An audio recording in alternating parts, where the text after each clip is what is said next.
Hey everybody, welcome back to Reach and Reverie. I have been getting a lot of questions about how our chickens are doing.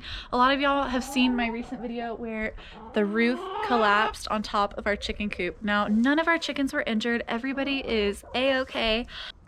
So let me give you a little update on how our girls are doing.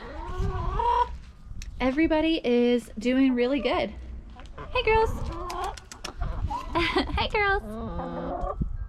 All the girls are doing really good, really healthy. Now, their biggest complaint is the fact that I had to go back to work. This whole month and like 3 days that we were off, we were free ranging the chickens almost all day, every day, and except for those days where we had really bad weather.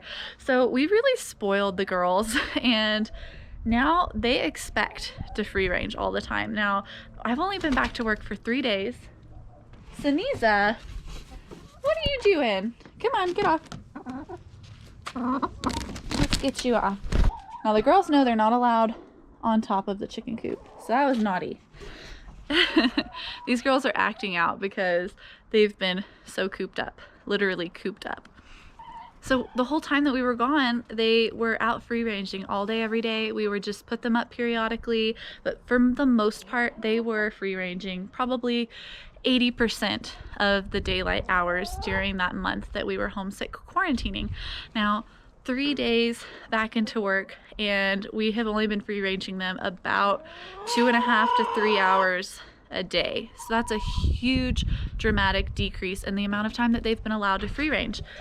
I've been letting them out a little bit before I go to work. I've been letting them out for the hour lunch break that I get every day. And then I try to let them out when I get home from work when there is a little bit of daylight left. So days when I open, when I come home, I get about 2 hours before sunset after work. Days when I close, I come home and have to shut the girls up for the night because it's already dark out. So a couple days a week, they get a lot more free ranging time. A couple days of the week, they hardly get any. Now today, I came home for lunch and I had to chase these girls down and one by one put them back in the coop because they're spoiled rotten and they knew that I was back at work and that I was going to put them up. And so when I came back, I let them out for lunch. My lunch break's over. I'm like, all right, take 5 minutes, get some chicken scratch, sprinkle it in, shut the door behind them, I'll go back to work. And it took me like 15 minutes to get these girls back in the chicken run because they knew I was gonna lock them up again, and they're like, we're not going back in there, we want to free range. We have the right to free range, this is our yard. And it only takes 3 repetitions for a chicken to form a habit. This is my 3rd day back at work, so I knew it was going to be a little more difficult today. So day 1, they went right back into the coop. Day 2, I come home for lunch, they go right back into the coop. Day 3, they know I'm putting them back into the coop, and they were not having it, not having any of it. So it was really hard to get these girls to go up today. They are really good at judging senses of time, and they're really good at predicting outcomes and situations. So right now, they're following me in here, but they're not all gonna come in here because they know that when all of them come in here, the door shuts and they do not want to get shut in here. So when we are at work, it is unfortunate, but we do keep them in the chicken run just for their safety. If you're new to our channel, you might ask why not just free range them all the time, dawn to dusk? Well, we actually have 2 great horned owls that live in the front yard in one of our neighbor's trees. And the great horned owls, they are nocturnal. They're really only active around dawn and dusk, but great horned owls have been known to hunt in the day, and we really don't want to take that chance. We also have a tremendous amount of hawk activity during the winter months here.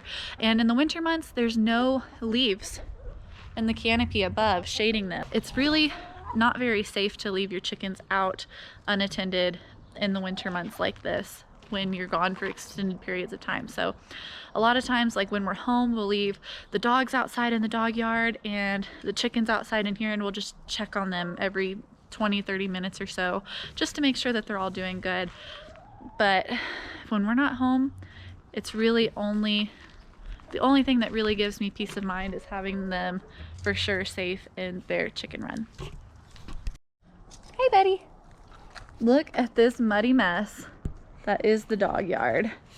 It's finally starting to dry in some areas. You can see where the ground is lighter, but a lot of this is still really, really damp and muddy from all of that snow we had.